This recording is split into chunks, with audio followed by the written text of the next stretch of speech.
this tech is so cool, what can I do with it? Talent trifecta. How do you get the data? There have been innovations in the business model, AI-enabled services. The most important reason people buy services is trust. But I still need some sort of unique insight on how to deploy that technology. Vertical SaaS and vertical investing and building companies has become, very popular. These horizontal players don't have the data necessary to, train great models in vertical ways. Hey folks, thanks for joining me on the Vibe podcast. Here we discuss the changes AI can bring to enterprises, focusing in on vertical use cases. I'm your host, Prasanna. I hope you enjoyed today's episode.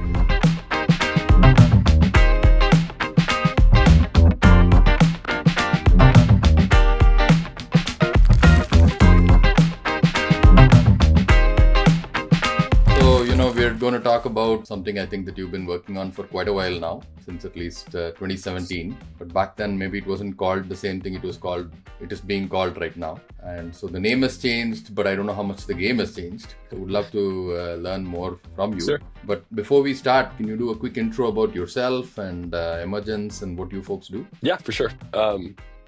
First of all, I'm very happy to chat with you, Prasanna. I always love our conversations, and I'm excited to have another one here. So I'm a general partner at Emergence. I've been here for a little over a decade, and Emergence is a focused venture fund, and we're focused in two ways. The first is in terms of what we invest in, and the second is in terms of how we invest. What we invest in, all we do is B2B software. That's all we've ever done. It's all we ever will do. The firm is 20 years old. We started with the thesis that software would move from on-premise to the cloud. That thesis obviously was a good one. It was a good one. Our very first investment back in 2003 was in Salesforce, and we've done a lot of horizontal software investing over the years, obviously starting with Salesforce. We're investors in Box and Gusto and Zoom. We were the first institutional investors in Zoom, which is obviously an incredible journey we're lucky to be a part of. But we've also done a lot, which is, as I know is apropos of this conversation, in vertical software, vertical SaaS, starting with Veeva. So Veeva is the largest vertical software company in the world.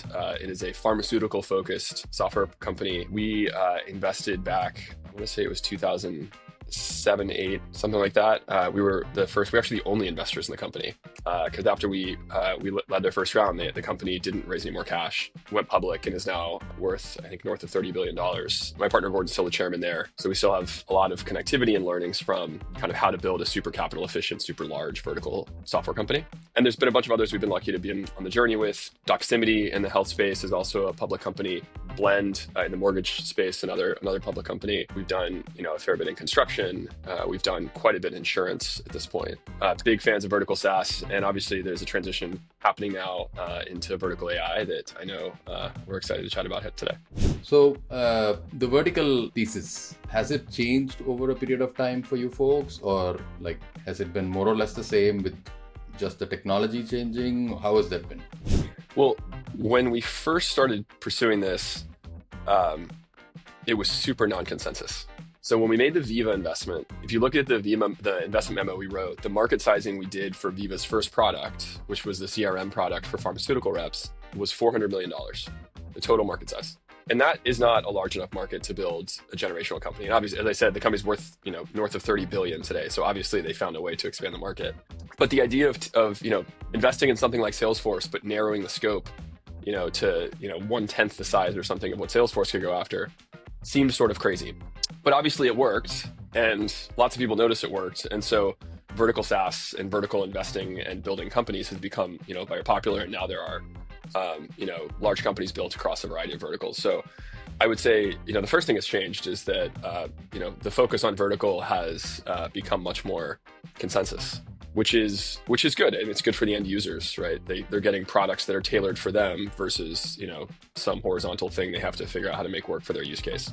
I think, something that has certainly changed, which I know you guys think about a lot, is the advent of AI and how that impacts vertical SaaS. And I think, while AI obviously impacts horizontal and vertical SaaS, it has some special impacts on vertical, most notably because of the domain-specific data that vertical SaaS companies have. And so it creates, I think, in some ways, an even more exciting opportunity than we've had in the past. In a world where there is some questions in the horizontal landscape around defensibility, particularly not just from the various startups, But certainly the incumbent software providers and even the model providers, if you see the OpenAIs of the world and the Anthropics of the world become more app layer focused, it creates, I think, in some ways, an even more exciting opportunity in the vertical AI side of things, because these horizontal players don't have the data necessary to, train great models in vertical ways. Now they could procure it, but the idea would be, if you're a really narrowly specific vendor, you should have a somewhat unique data set, which would allow you to build some AI that could stand out. Got it. So since when have you been investing in the vertical thesis where AI and data have been important? Yeah. Well, the concept of AI investing in SaaS is something we got excited about back in 2016. And you alluded to it before, but I think we were right on the direction things were headed, and we were wrong on the nomenclature. I don't think we've ever gotten points for being the world's best marketers. And I think that proved to be true here. So back in 2016, my partner Gordon and I worked on the development of a thesis that we called coaching networks. And the idea was using AI to coach workers in real time on how to do their jobs better, and then learn what happens based upon what action that worker takes, and then feed that back into the model so that everyone else in the network can be coached based upon kind of that pairing. Our very first investment behind this thesis was a company called Chorus. And Chorus was a horizontal tool that was a sales coach, basically. It was an early progenitor to Gong. And they grew nicely and were eventually acquired by ZoomInfo for, I think, $600 million or something close to that. So kind of an early success in this coaching networks model.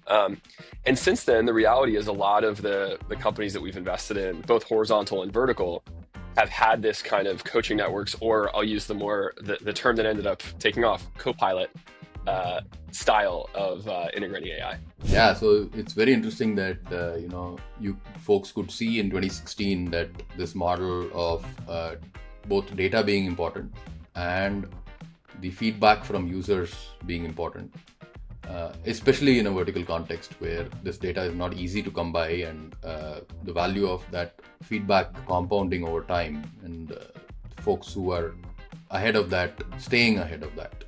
Right? Being able to see all that in 2016, I think, is amazing, right? Since then, after it's been called AI and GPT and AGI or whatever the flavor of the day is, right? In more recently, how has your thesis changed? Yeah. So I would say that the core principles remain the same. And I think that's a really important point to make more broadly, which is, I think that as all those exciting AI buzzwords and realities have come to pass, we as an industry, the industry being VCs and startup founders, have gotten a little bit away from the reason you build a company. I think particularly true last year, and I think it's starting to cool off. But there's been so much excitement about this tech is so cool, what can I do with it? And that's not a successful way to think about building a company. Right? The way to build a company is targeting enterprise, right? Yeah, of course. Like, the way to think about building a company is, there is this burning problem, and burning is the most important word there. Like, it's a problem that a user feels deeply and desperately wants to change. And I, as a startup founder, have a unique insight on how to solve that problem. It is possible that an inflection that allows me to solve that problem in a way that wasn't possible before is some of these technology changes. But I still need some sort of unique insight on how to deploy that technology. Otherwise, like, who am I? I'm no different. I think in a vertical, and particularly the nichier vertical you go, then theoretically, maybe your insight needs to be slightly less sharp because there are fewer players going after it. But what I will say is that the secret's out in vertical. And so even if you go somewhat narrow, you may find 3, 4, 5, smart startups going after that space. And so I think your why now and insight around how you're going to deploy the technology can't just be, oh, LLMs exist. There has to be some other unique insight you have about how to solve a problem. Otherwise, your odds of winning are low. Absolutely. I think another way we are, feeling this, I would say, I don't think the apocalypse has come yet, but another way we are feeling this is that where there is no deep insight into the vertical, then we think that the competition and the number of companies in that space will just explode. Yep. and it'll again become a GTM play with very low margins. Very tough to become high scale or high profitability, Yep. or high growth, right? Yep. And I think I don't know, there is going to be a year from now or 2 years from now when we're going to see the fruits of that. The reckoning. Yeah, the reckoning. Yeah. So the term we use internally for that is the talent trifecta, just because we like alliteration at Emergence. And the trifecta that we look for in many of these vertical domains is three people in the earlier founding team: a domain expert, a SaaS expert, someone who like understands the SaaS industry and SaaS go-to-market and what have you, and then some brilliant CTO who can build the thing. And if you've got all three of those on the early team, you have a pretty good shot. And that's Viva certainly had that, and I think that's part of what made Viva an early success. But I agree with you, Prasanna. I think what's happening a lot in the industry right now is smart people are saying, this tech is cool, I'm going to go find a place to use it. And then they, stumble upon a use case in a specific vertical, and then they start building. Yeah, and there's nobody there that you can see at the beginning. Yeah, I think, look, to play the counter argument to this, there's something really special about the naivete of someone who goes into an industry with completely fresh eyes. And so I think I'm not dissuading people from doing that. What I am saying, and what the argument I make to, because we back some companies actually at the early stage that have a dynamic where they don't yet have the domain expert, but they have the brilliant software person and, hungry leader, et cetera. And the push that I'm on a WhatsApp chain with one of them right now, and we're back and forth on when do you need to hire your domain expert. And what I've told him is that the domain expert has two purposes in a vertical software company. You can think about the purpose as there's internal purposes and there's external purposes. For internal, it's understanding what are all the things that, this buyer actually really wants, and how does that go into the product? It's informing the direction of the product based upon, your knowledge of being a user of the product, former user, or, person who suffered the pain point, whatever. And then external obviously is a function of two things. One is network, to hire people and to find new customers, et cetera. And the second is credibility, so that there's a gray-haired person that the buyer recognizes as oh yes, this person's like me, therefore I'm comfortable buying from this fancy startup. And the reality is every company is different in terms of when they absolutely need that DNA. But I'm pretty convinced that at some point relatively early in the journey, you do need that DNA. Otherwise, you're tying your hands behind your back. Yeah, absolutely. And I think one of the interesting things to think about there is that replacing what I might call shallow workflows is easier, and people might believe you, especially if it's in more horizontal functional areas like sales or CRM or things like that. But again, there's where today probably any LLM is actually a domain expert in those areas, largely through what's already on the web. Yeah, I mean, one really, I thought of this just now, but if you're ideating on a startup idea, one cool thing to try would be to ask any of the off-the-shelf LLMs for answers to a problem in that domain. And if they can give you relatively good answers, then maybe it's not a place where you should build. Exactly. Yeah, it's already commoditized. If you ask them questions and they're like, I don't have data around that, I don't have an answer, that actually could be the gold. That could be oh shit, this is the place I should build. I got to go find this data. And this is an important point. There's a cold start problem with AI companies in general, right? Particularly those that are trying to customize their own AI. How do you get the data? And this is particularly challenging in verticals because, as we've discussed, one of the values of a startup here is that you might have data in a way that the horizontal or open source, the model itself doesn't have.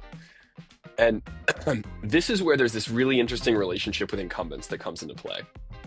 And this is specific to vertical as well. And this is, has become more relevant as AI has become more important. I think that there are examples of situations where you can partner with an incumbent to get some data to kickstart your product and then allow you to kind of start selling it. That can be a complicated thing over time, right? Because You're partnering with someone that you may end up be disrupting. It might be like a frenemy. You think they're going to wise up soon?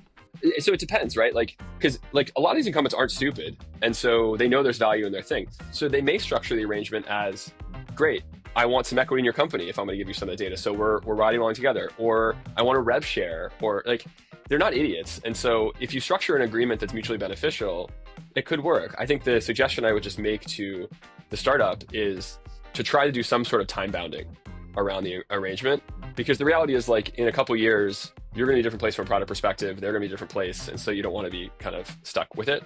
But I do think that if you are thinking about starting a vertical AI company, you need to have some, and this is where the insight comes in, some perspective, strategy, or insight on how you're going to acquire domain-specific data. Absolutely. I think, that's also where the domain expert comes in, because some of that data may be locked into relationships, trust, credibility, safety. Yeah.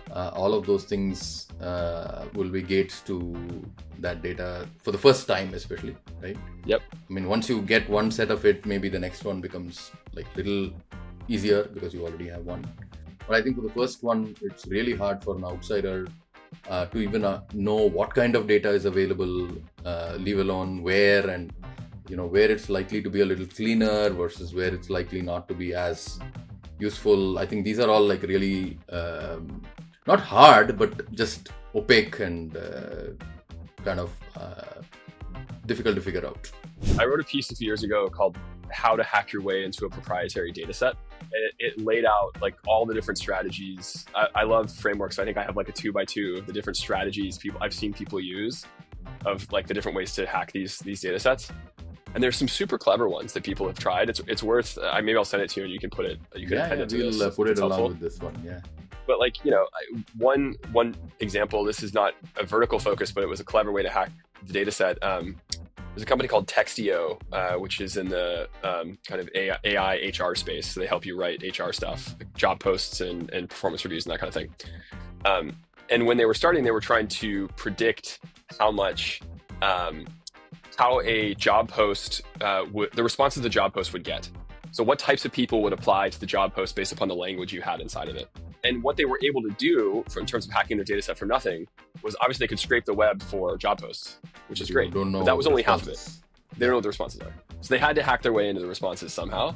And what they did, the founding CEO, Kieran, is quite clever. And she said she went to a couple large organizations. I think Expedia was one of them, if I recall correctly, and said, hey, I'm going to build this and I'm going to give it to you for free as a customer if you give me all of your resume submission data. And so she was able to get this big corpus of data, right, as step one, just, from a couple of these, 2 or 3 of these, customers. And that helped her kind of bootstrap to a certain level of quality in terms of the product. And what's important is I think those agreements lasted like a year or so. So they had to pay after about a year, but there was some like, hey, give me your stuff, and I'll give you the outcome for free. And then step 2 was she then went to the market and said, okay, hey, I've got this thing that's pretty good. Like it's pretty predictive and I'll show you how it's predictive, but it's not as predictive as we want it to be because we don't have as big a data set as we want. And so what she said to the market was, okay, I'm going to sell this in 2 ways. Way one is I'm just going to, sell you the thing and, it's a single tenant type situation. Your data's not being shared, et cetera. Way 2 is I'm going to sell you the thing and it's a multi-tenant situation, meaning you give me your data and I commingle it with everyone else's data, and the responses you get are informed by the data I have from everyone else. So you get the benefit of the data collective. And oh, by the way, it's 20% cheaper. So the responses you're getting are more accurate because it's your data plus everyone else's data, and it's cheaper. And effectively 100% of the customers bought, product or packaging too. And then by the time that had happened, she had enough data that there was an asymptote on the model, and so she had done it, she'd hacked it. So it's like that's just one story, but there are examples of clever founders who are figuring out ways, particularly in verticals, to do things like this. So in the last 12 months, right, what have you seen change in vertical AI? I mean, one thing I've seen change is just the number of companies being started. Which may be disheartening to hear, but that's true. Like there are lots and lots of companies being started. I think a second thing I'm seeing now more in the past 12 months, and I've been writing a lot about this, I've been thinking a lot about this recently, is there have been innovations in the business model. And what I mean by that is obviously historically vertical SaaS, vertical AI even, has been provided as a software product. It's a software as a service. Someone buys, the product. It's possible that they are paying it with different pricing mechanisms, which we can talk about, but they're still buying software that the software vendor is providing. There is a growing trend, particularly within verticals, for founders to sell not just the software, but the service as well. And what I'm calling this, because I think it's a clearer term, although perhaps less sexy than some others, is AI-enabled services. And this is the idea of, okay, I'm building a law firm that does personal injury law. And I'm a law firm. I'm just a better, faster, and/or cheaper law firm than my competitors. I am developing the AI. I use the AI to make myself better, faster, cheaper. But you, as the customer, don't have to interface with software at all. You're just buying an outcome the same way you'd be buying it from other type of law firm. So this is a trend that's growing in popularity. It's super new. There's not a lot of great, playbooks like there are within SaaS. And so what we are trying to do at Emergence is to try to write that playbook for AI-enabled services. We've made some investments with this model, so we're learning from these businesses in terms of, what's similar and different in terms of building a software product company versus building a services company with AI. And like, how do you avoid the mistakes that, that people are making already? So it's exciting. There's a ton of risk. The most obvious one is, okay, great. You're a services company.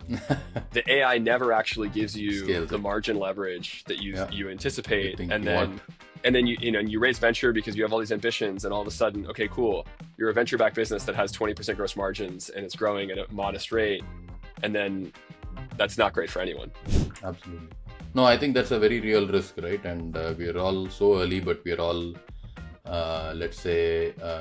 so enthralled by the possibilities that everybody is like rushing into this with eyes wide open, but dreaming with eyes wide open, right? And there's some bad habits, I think, that are already starting to happen within this kind of AI-enabled services thing. One of them that drives me crazy is I talk to a bunch of founders.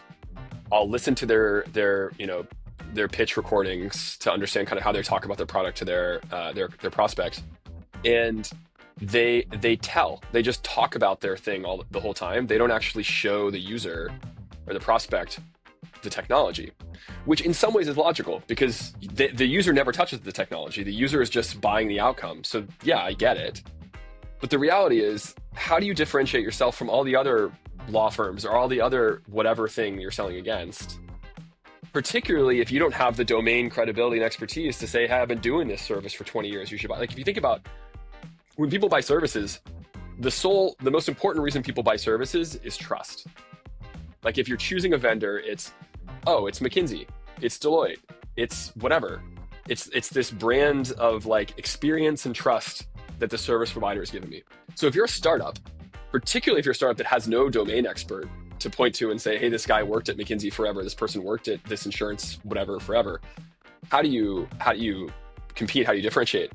And if you are not demonstrating the technology, even though the technology is not going to be directly in use by the customer, you are back to tying a hand behind your back. And I've seen this. Like, I've seen this in my own portfolio, where some of these AI-enabled services companies with brilliant leaders, really smart people, they think that I don't need to bother the customer with the technology stuff because I'm taking on that burden. And when we invested a quarter in productizing the technology such that it was demoable to the customer, the pipeline exploded. Wow. And sales cycles halved, because, like, understandably, humans still, particularly right now, humans are so curious about what is AI. Yeah. If you can actually show them a whiz-bang demo that works and then say, I'm going to go, put this all across your organization, that's so much easier for the buyer to then go to their boss who has said to them, do something with AI. To be like, oh, you know what? Hey, Bob, I don't want to buy from McKinsey today because McKinsey's AI seems kind of like, hand wavy. But like, guess what? I just talked to this startup and they showed me this incredible thing they built. Let's try this. Yep. I think people underestimate the amount of enthusiasm that's required to close an enterprise deal internally, right? That's a good point, Prasad. Like, so much about enterprise is stakeholder management. And the reality is, you yourself, like, when you have a point person, within a sales process on the prospect side of things, but that point person has a bunch of influencers and bosses and budget signatories and whatever. And if you go to that person and you just give them a cool pitch with a cool pitch deck, how do they translate that energy to their boss or the other department head who needs to weigh in or whatever? It's a lot easier if you've got a 2-minute loom of some insanely cool demo that you can forward and say, oh my God, we should have this. Good. Right. And I think that translates so much better. And then it also would drive the sales cycle, like you're saying. And then it also helps you differentiate from the other folks in the same market. Yeah, exactly. In terms of competition and who's in the consideration set and so on. So something else that's changed, or is changing, I should say, hasn't changed yet, but like we're in the early days of this, is pricing. I think that particularly in AI-enabled services, but I think it will likely translate into, vertical AI more broadly. The arc of the universe is bending towards outcomes-based pricing. But I think that arc is long, and I think it will be bumpy, as we've seen, because outcome is hard, right? Outcome is not easy. It's super hard, but in theory, AI should move us closer to a place where we can do that. And certainly, if you're adopting AI-enabled services business model, there's a much easier way to correlate outcome. Like I did this or I didn't do this.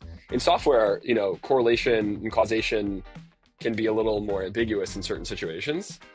But in a service, like I either performed the service or I didn't, and like it succeeded or it did not, or what have you. Now, the reality is many services today are charged on a labor basis. Dollars per hour. Number of hours, or yeah. And so I'm not encouraging AI-enabled services startups to go out and try to both disrupt the incumbent with their cool product and with a new pricing model, because a lot of buyers are just used to the labor model and they don't want to have to adjust that. So the suggestion we're making is that initially go with the flow. Like don't create more obstacles for yourself in the sales process than you otherwise need to. But as you get deployed and as you learn how good your AI thing is at actually improving the speed and quality and cost of delivery, you can start to move towards more disruptive pricing. You can say, you know what? It's not $100 an hour anymore. It's I'll charge you X if I finish it or when I finish it or whatever. And if I finish it faster and cheaper, I, the vendor, get that margin benefit. If I finish it slower, then like you, the customer, don't have to deal with it. I will deal with the consequences of that. That's a risky thing the vendor's doing, right? They're betting on themselves.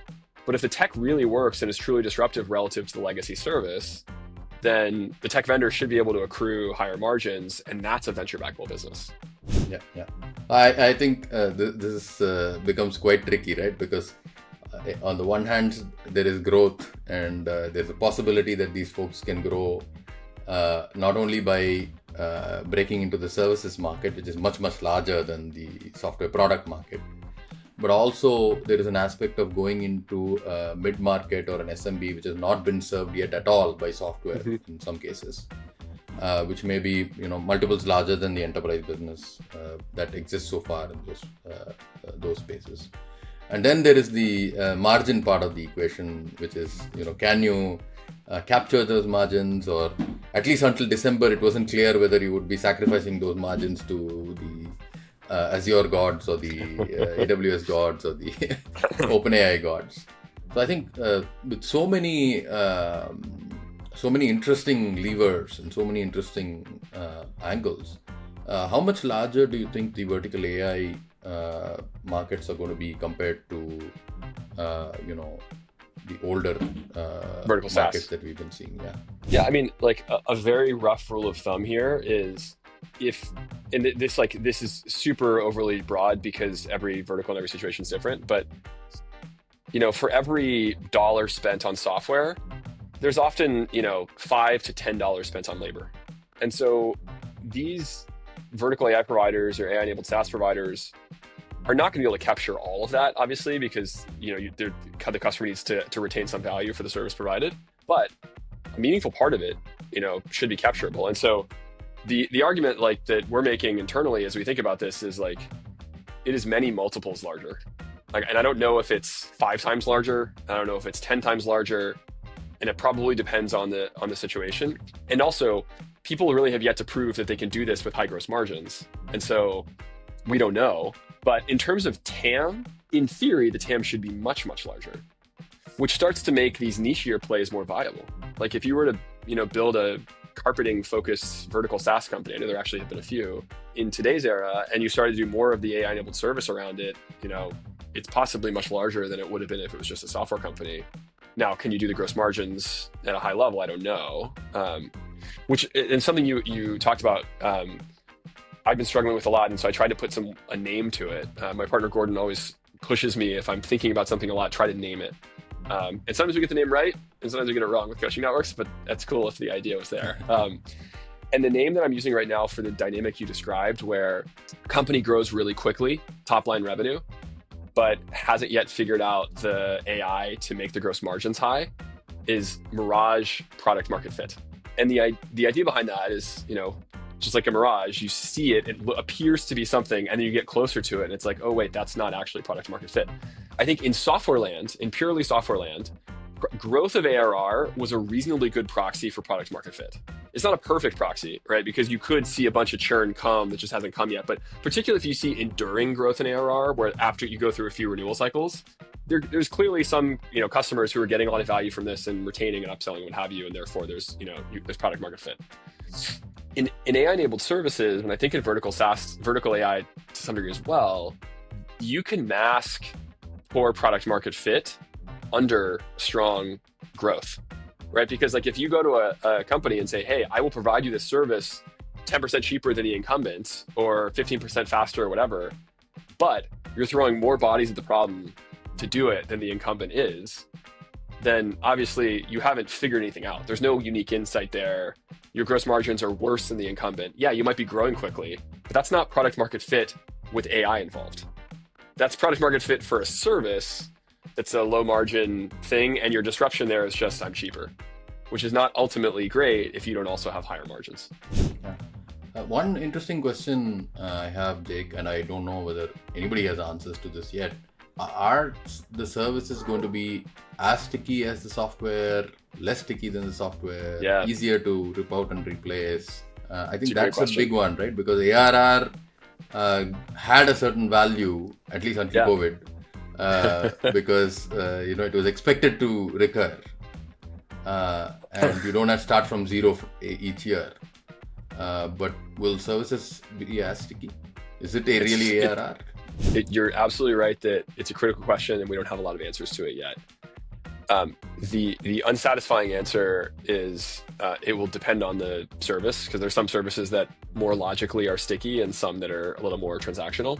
And so you as a founder and a VC need to think from a first principles perspective, like, is this something that tends to be sticky as a service in general? Like, or is it something that buyers often just kind of switch to the next vendor around, setting aside AI, just like, what has the historical behavior been for this service? For this category, for this area. Exactly. Another thought I have on this is your job as an AI-enabled service provider is to obviously land with some killer, wedge. And that's true in vertical AI as well. And we can talk about kind of wedges for landing. And then fight like hell to find a way to become sticky. You're seeing, voice AI as a really compelling land wedge across vertical AI right now. But I think there's a real existential question for many of those vendors. How do I get sticky? And margins. Yeah, certainly margins. I think margins will get better. I'm willing to bet that like the cost curve on the underlying tech for voice will continue to decline. And so the app layer vendors will, I think, should be able to maintain margin. But I'm more worried about, okay, you chose me because I was the first voice AI vendor, but once that value's been delivered, how do I actually stay sticky and not get disrupted by someone else who's willing to undercut me on price? And I think that's where you have to figure out, okay, how do I get more into the system of record? How do I tap into data sets that are more proprietary, that could make my AI better, et cetera? And the same is true in these services businesses. Like once you're in, how do you figure out how do you build a moat? And that moat could be, I've aggregated a bunch of data, and therefore I'm able to provide the service in a more insightful way than a new vendor could. That's one potential avenue. Another potential avenue, harkening back to just the SaaS 1.0 days, is how do you sell software? And I think the best example of a services company that figured this out brilliantly is Palantir. And this is the craziest thing. The highest, I don't know if this is still true this week, but over the past couple of months, it's been true. The software company in the public markets with the highest multiple is Palantir. And Palantir has spent most of its life as a services company. Yes. But what they figured out, one of the things they figured out uniquely well is, okay, I can land with this service and I will, go into this government agency and figure out how to build this really hard analytics dashboard for them, to help them analyze this situation. And then, oh, you want me to maintain that dashboard over time? You want me to update it? You want me to provide, SRE for it, et cetera? Okay, there's just a recurring fee. So you go in with a service, but you have a leave behind of software that then has this recurring behavior. So I think there are a couple ways, and probably more I'm not thinking of, to make your service or your vertical AI sticky. But I think if you're not thinking about that as a founder, I think one of the things I'm struggling with right now is there's so many of these vertical AI companies that are growing so quickly with some clever landing wedge. And understandably, the founders are overwhelmed with servicing the demand they have, which is a really good problem to have. And it is also true that there will be a reckoning in some number of months or years for those that haven't figured out how to get sticky beyond the landing wedge. So maybe we should talk about one example in your portfolio, which I find very fascinating for a bunch of reasons, and maybe just speak to them as from different perspectives, right? But I found Mechanical Orchard to be fascinating from both what they're trying to do in terms of what is a burning problem and how long it's been burning, and what the leave behind is, and how enterprise buyer behavior has changed. Yeah. Because one of the questions that I have for you is from a SaaS perspective, buyer behavior was fairly well understood. Yeah. In how you go through this. But I think in a vertical AI context, whether it's services or product, I think that buyer behavior has changed substantially. So what have you seen on that? And, especially in the context of Mechanical Orchard, because they're selling to some very conservative folks who are moving probably trillions of dollars through these systems. Yeah. So let me explain what the company does. I'm obviously biased, but I think it's a very cool company. So Mechanical Orchard uses AI to move legacy workloads from mainframes into the cloud. This is a massive problem, a problem that I didn't understand the scope of until I really dug deep into the company. 75% of Fortune 500 companies are still running their mission critical applications on mainframes. That's insane. I think those of us who have been in the cloud for many years, just assume that the cloud has happened now. Particularly with large companies who have lots of IT budget. It's like, yeah, okay, everyone's on Salesforce, everyone's on Workday, everyone's on whatever. And that's true, but if you think about it, the easy stuff moved to the cloud. The hard, scary stuff, people kept on their IBM mainframe. Because if you are a big retailer and your inventory management system is the most important thing that you have built, but it was built in 1995 and written in a language called COBOL on an IBM mainframe. It's really, really important. It's really, really complex, and it's scary as hell to think about touching it. And it's different than like Workday or Salesforce, and no shade on those companies. Obviously, we've been beneficiaries of that whole thing, but those are kind of ancillary to the core thing. Or if you're a bank, like the core banking system that you've built, like these things are the things that remain on mainframes. And there's consequences in the economy. Like these things are so brittle because the people who wrote this code are retired, or in some cases have passed away. And so these applications themselves, they fail. And so part of the reason why we have airline failures like the Southwest one a couple of years ago and others is because those systems are built on mainframes and they're not resilient. They're not making use of modern open source code. They're not making use of AI themselves because they can't, because it's stuck on an IBM mainframe. I think one of the tells is that anything where there is a specified downtime every week. Or anything where they say that you expect it to be instantaneous, but it feels like it's a batch job. It's hitting a mainframe somewhere. Totally. Yeah, exactly. And so that is still that is ubiquitous and like surprisingly ubiquitous. And it's not like these companies haven't tried to fix this before, because they know that this is a huge vulnerability. Historically, it has been very, very hard to move these mainframes successfully into the cloud. And again, it's because there's millions and millions of lines of spaghetti code that have been layered on top of each other. You don't know what's alive, what's dead, what does what, etc. But when you take a step back, that's an ideal situation for AI, because you can deploy AI to understand what the hell is going on with all this code. What's alive, what's dead, what's working, which data sets is it pulling from, what's it doing on the output. And then you can rewrite it in a cloud native format. And obviously, AI is only getting better and better at those things.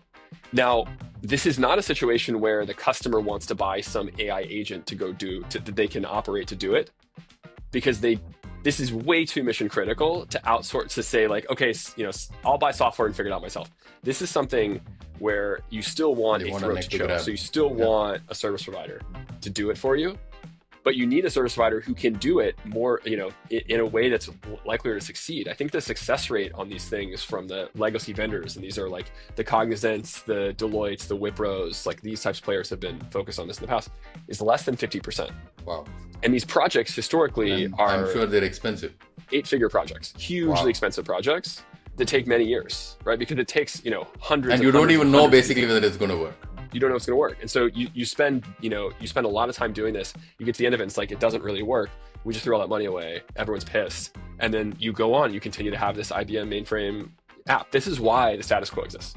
So buy IBM. And so, so exactly, buy IBM. It's long IBM. So the history behind Mechanical Orchard is an interesting one. So the CEO and founder of the company is a guy named Rob Mee, and Rob started a company years ago called Pivotal Labs. And Pivotal Labs grew to become sort of the premier technology outsourced development shop in Silicon Valley. So it's based here, and they would be hired by companies like Twitter to build a lot of the Twitter app. They were like known as kind of ninjas who would figure out how to build the hardest thing, and they were early in this concept of pair programming and the value that pair programming provides, et cetera. I mean, I remember when I joined Emergence a decade ago, the very first board I joined is a company called Drone Deploy, which provides drone software for field workers. And 6 months after I joined, they presented the board with a proposal to buy services from Pivotal Labs, and I was flabbergasted at the price. I was like, this is way too expensive. And also, why are you outsourcing this? Shouldn't you be able to build your own stuff? And they were like, this is really hard, and like we need some help from the ninjas. So anyway, Rob built this company that was very successful. He ended up, ultimately it was acquired, and then he took it public, and then it was acquired again. So he had a lot of success with that company, and built an army of developers that love him, and an army of CIOs who respect him for having served them for decades. During COVID, he started working, doing a little bit of volunteer work, trying to figure out how he could help. And he realized that a lot of these governments still have a lot of their applications stuck in mainframes. And during COVID, that's a really hard thing, because if you need to access, some government database and you can't, that's not good. And as he dug deeper on this, he was like, whoa, this problem is bigger than just city governments or governments more broadly. This is like a ubiquitous issue. I could start a company to do this, and the models necessary to write more efficient code are getting better and better. This is before Sonnet got as good as it did, but Rob made the bet it would. And he started it, and company grew very quickly, and we were lucky to lead the Series A year and a half ago or so. They went on to raise the Series B 6 months or so ago, and the company's off to the races. But tons of learnings from that journey so far, which is part of what I've been trying to codify in this kind of AI-enabled services playbook work that I mentioned. Got it. So across the board, right, across a bunch of vertical AI startups that you work with now and have been working with for a while now, how have you seen the enterprise buyer behavior change? What do they evaluate? How do they look at the build versus buy decision? Because I'm sure AWS and GCP and Azure are saying, hey, why don't you build this yourself, and so on, right? Yeah, for sure. I think for in many situations, particularly if the product is a higher ACV product, there is an initial inclination for the buyer to try to build or consider building. And the reality is it's getting, easier to prototype than ever. We invested in a company a couple months ago called Bolt that helps people build applications with natural language, where you can just say, hey, build me this app, have the button do this, etc. And then 10 seconds later, that app exists. That company grew from 0 to 20 million in ARR in 2 months. There's clear demand for this. So, companies are using those types of products to say, like, I can just try to build this myself. And the reality is, like, a lot of applications you can build yourself now, which I think does put downward pressure on software vendors. But this is perhaps a self-serving statement as a software investor, but I believe that in the age of AI, software is not dead. Oh my God. There is a role for software vendors, which I know is a radical statement. And I think there are 3 reasons why people buy software.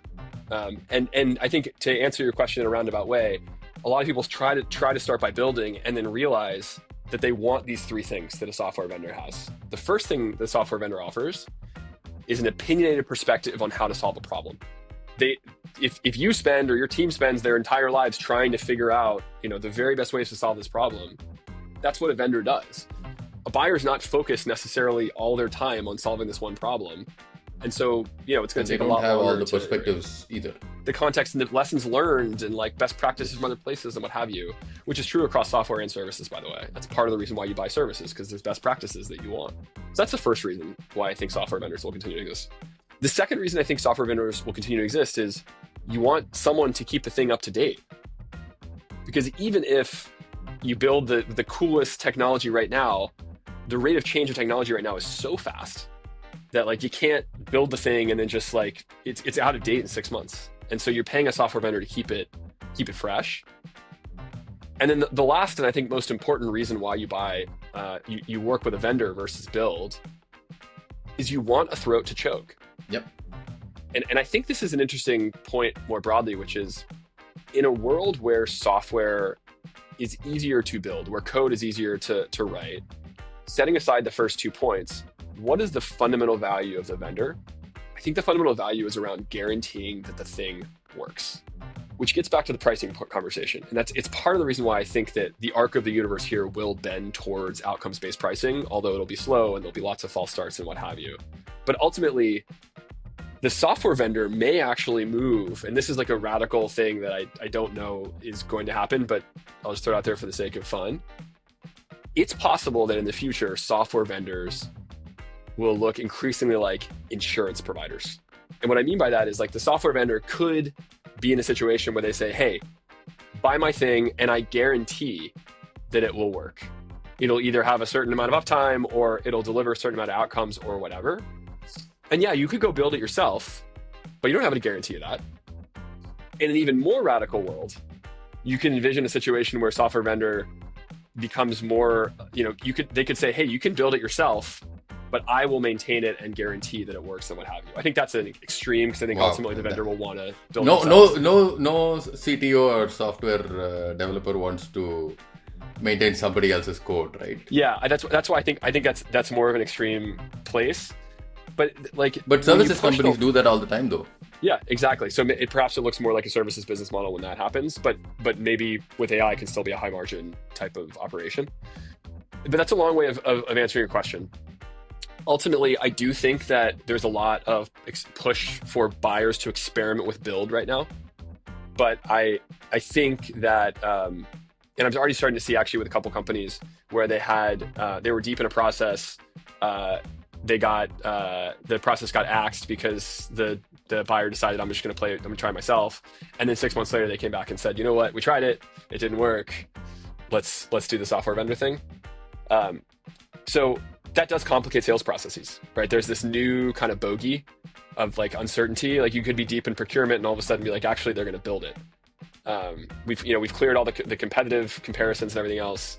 Great. Oh wait, they're going to build it. So I think that's a complexity that's happening right now. It's not insurmountable, but it just means you need more pipe and all the rest of it. I think that as we talked about, there's some of this kind of transition stuff happening on pricing, although I still think that most buyers are preferring to buy with a pricing model that they are used to. They just want it to be cheaper or faster or higher quality. But in general, like, I guess one last thing I'm seeing happen on the enterprise sales side of things, I am seeing vendors of these technologies offer opt-out periods with more frequency. Okay. Because What does that mean? if you're a buyer who's like struggling, to be like, I don't know how to compare all these AI tools. They all look the same to me. And you say, okay, great. You know what? You can just start using it. You can use it for 2 months for free. Let's sign the contract. But if, at day 60, you say, I didn't feel it, you're out with no consequences.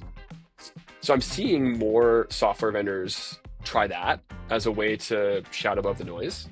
But in enterprise, with integrations and data and things like that. Yeah, so it depends on it obviously depends on like the complexity of that, because if that's really expensive, it can be hard for the vendor to do that. And if it requires change management, right? You can't. Yeah, exactly. I mean, one thing I am seeing is that some of these tools are being deployed, not quite in sandbox environments, but in lower risk environments initially. So I'll give you an example. Voice AI. We talked about this a little bit before. Buyers are still scared to have a robot talk to a prospect, and try to convince them to buy their thing. Not in all cases, that's actually happening in a couple of different situations, but I think in general that's true. But what about like after hours support calls, where it's like, in the status quo, there is no one to answer that call, and so anything is better than that. And so you're seeing buyers say like, okay, I'll try it, and I'll try it in this use case first, and I'll try with a 60-day opt-out. And then it's like, okay, there's not a ton of risk here. There's still an integration point, to your point, Prasanna, which like has to be taken in consideration. But in general, like that can be more comfortable. And then obviously it's the vendor's job to say, okay, cool, it works in after hours. Can we do it more broadly? Got it. So maybe we'll do one last question and then we'll have to let you go. Although, it's just getting interesting. How do you see enterprise versus mid-market versus SMB from a vertical AI perspective? Yeah, it gets a little bit back to the build versus buy thing. There's an argument to be made that the most compelling build scenario is actually at the SMB level. And this is very different. This is the opposite of vertical SaaS. Yeah. But if you're a small organization that has relatively straightforward needs, you could go to Bolt and just build the thing. And maybe it doesn't actually need to be up to like the latest technology, and it doesn't have to be, because like you're a small shop, you don't actually need, all the bells and whistles and blah, blah, blah. And yeah, you don't know how to code, but you don't need to know how to code now. You can just, tell these apps to update your app. And the nice thing about the SMB is there's less need for like collaboration, permissionings, security, single sign-on, all that stuff that you don't get without a vendor, at least today. So this is like sort of a contrarian point, I think, relative to the way it has been in the past. But my suspicion is that we will see the build thing actually take off more in SMB than you will in other places. I don't know how that will play out, but that's a guess. Yeah. So I think my perspective is a little different, because what is priority for these SMB owners to focus on? And if somebody offers things as a service, then I think it kind of changes the game a bit. That's interesting. So like, it's interesting to think about that. Like maybe the AI-enabled services in vertical SaaS become even more compelling at the SMB level. Yeah. That's also very possible. I think that could be a cool outcome. Now, that puts even more onus on the AI part of that AI-enabled services to avoid the mirage product market fit. Yes. And so you can see clear areas where that could run off the rails. Yeah. But I think in theory, that makes sense.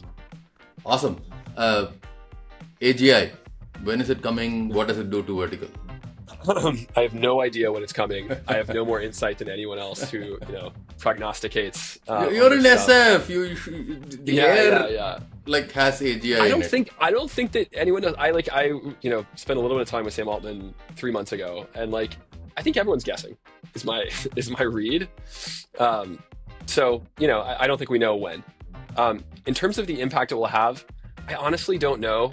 And this is maybe a little bit of a contrarian take as well. I don't know if it'll have at least immediately, the world-changing transformative impact on vertical AI that maybe people might expect. I think people are assuming that AGI is going to be sort of before and after Christ. Like the Messiah came and the Messiah didn't come. Although what's interesting about Christ, and I'm Jewish, so I don't really, I'm not an expert on Christ, is that my understanding is the world didn't change immediately after Christ was born. There's dissemination of the gospel that took a lot of time to disseminate, right? I think the same might be true with this stuff. I don't think it's necessarily going to be everything is different. The reality is there's the classic phrase, the future is already here, it's just not evenly distributed. And I think we're already seeing that. I took a self-driving car to work today. I do that every day. That's not true for most people in the world, but that will be true for many people in the world over the coming years as that technology disseminates. I think the same will be true, in vertical AI as well. Cool. Any last thoughts that you have that you think? Just how much I enjoy jamming with you, Prasanna. You push my thinking every time we talk, so thank you. Same here, Jake. We should talk more often then. I would like that. Absolutely. AI is changing the world. Did you enjoy this episode? Subscribe so you don't miss the next one. We're on all the popular podcasting platforms. Leave us a comment with your questions and thoughts. I'd love to hear from you so we can go through this exciting journey together.